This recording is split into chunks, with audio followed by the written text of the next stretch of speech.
Bonjour à tous. Aujourd'hui une petite vidéo à format un peu différent. On est le mardi 1er septembre. Donc aujourd'hui c'est la sortie des nouveaux modèles de Rolex. Donc voilà, petit vlog aujourd'hui. On va au Dubai Mall, on va au Rolex Store le plus grand du monde. Et on va essayer d'acheter la nouvelle Submariner.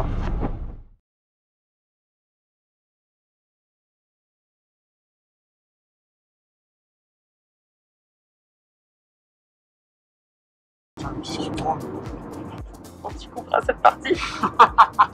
Du coup, là, dans l'idée, quel modèle t'intéresse? Là, c'est vraiment les Submariners noirs en acier, surtout le modèle sans date. Maintenant, s'il n'y a que le modèle avec date, bon, voilà, ce sera le modèle avec date, mais c'est vraiment le modèle sans date qui m'intéresse. La nouvelle Submariner 41 mm. C'est vraiment ça qu'on cherche aujourd'hui. Et donc, si elle n'est pas disponible, celle-là, est-ce qu'une autre potentiellement pourrait t'intéresser ou c'est uniquement pour celle-là que tu souhaites y aller? Ah bah après, s'il y a une GMT, s'il y a une Daytona, je dis pas non plus. Hein. Maintenant, j'y crois pas une seconde. Alors dans les nouveaux modèles, après, il y a les nouvelles Oyster Perpetual. Alors malheureusement, j'ai cru comprendre qu'ils avaient annulé les modèles Oyster Perpetual en 39 mm, qui était pour moi la taille parfaite. Mais les modèles en 36, les nouvelles couleurs là sont vraiment pas mal. Le bleu, le turquoise. S'ils sont dispo, je vais quand même essayer de voir. On va voir. Ça c'est intéressant. Ça. Et l'autre, en fait, pourquoi tu veux l'acheter Alors après voilà, aujourd'hui c'est vraiment la Submariner. Pourquoi? Parce que la Submariner c'est un modèle mythique. Je veux dire, je pense que c'est la montre la plus connue au monde. Donc c'est vraiment un modèle mythique qui me plaît en soi. C'est un modèle vraiment pas mal. C'est une montre qui me plaît. En plus je sais que la demande pour cette montre est incroyable. Donc même il y a potentiellement moyen de faire une plus-value aussi avec la montre si jamais elle est disponible. Je sais que si jamais elle est disponible, elle sera sûrement pas disponible demain.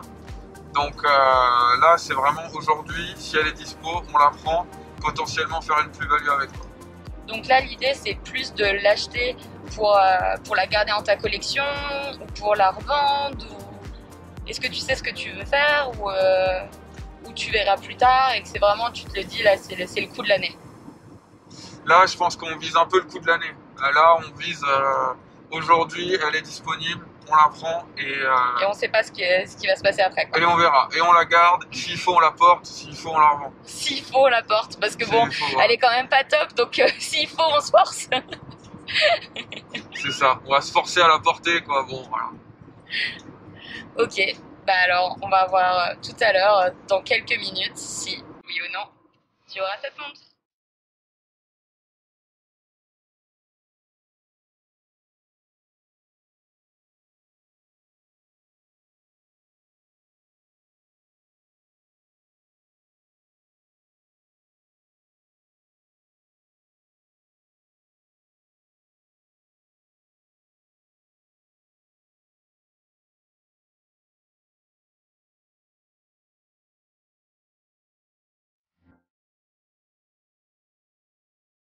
Donc voilà, on y est.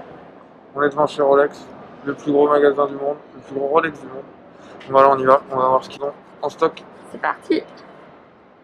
Later that same evening. Donc voilà, on est de retour. On est allé chez Rolex. On a demandé, moi en honnête travailleur qui ai accumulé mon argent de côté, je voulais m'acheter ma Rolex Submariner. On a demandé, on n'a même pas pu être mis sur la wishlist. On n'a même pas pu, ils ont même pas voulu nous mettre sur la wishlist, voilà, pas d'historique, etc.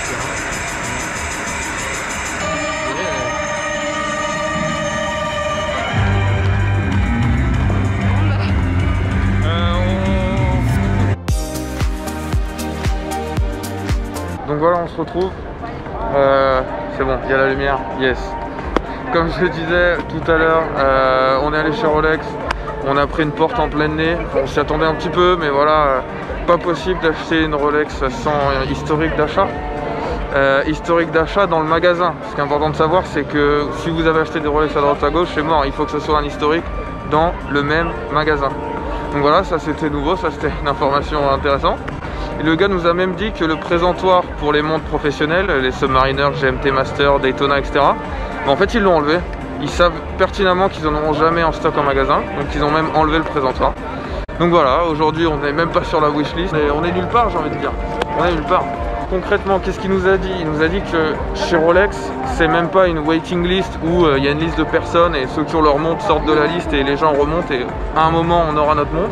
Non, là c'est vraiment une wish list, c'est-à-dire que c'est une liste qui est ouverte pendant un certain temps. Vous vous inscrivez dessus, si jamais vous avez un historique d'achat, et vous n'êtes même pas sûr de l'avoir. Ça va au Rolex Management, etc. Et vous n'êtes même pas sûr de l'avoir, donc c'est Rolex qui décide est-ce que vous avez le droit d'avoir la montre ou non. Donc voilà, sachant que les wishlists, le gars nous a dit par exemple sur la Batman, la dernière, la wishlist était restée ouverte 3 mois.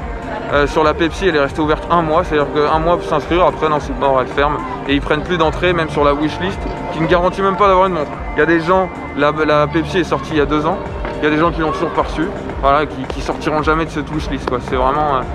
voilà, c'est la politique Rolex. Est-ce qu'ils sont légitimes pour faire ça ou pas? Est-ce qu'on accepte qu'ils fassent ça ou pas? En même temps, on n'a pas trop le choix. Qu'est-ce que vous en pensez? Est-ce que c'est normal que quelqu'un qui a mis un peu d'argent de côté, qui veut s'acheter une Rolex, ne puisse pas le faire? Voilà, on espère que ce vlog vous a plu. Peut-être qu'on pourra refaire un vlog par la suite, d'autres marques, voir, visiter un peu qu'est-ce qu'il y a de disponible, qu'est-ce qu'on peut voir, qu'est-ce qu'on peut toucher à Dubaï, au Dubai Mall et ailleurs dans Dubaï. Voilà, salut à tous, ciao.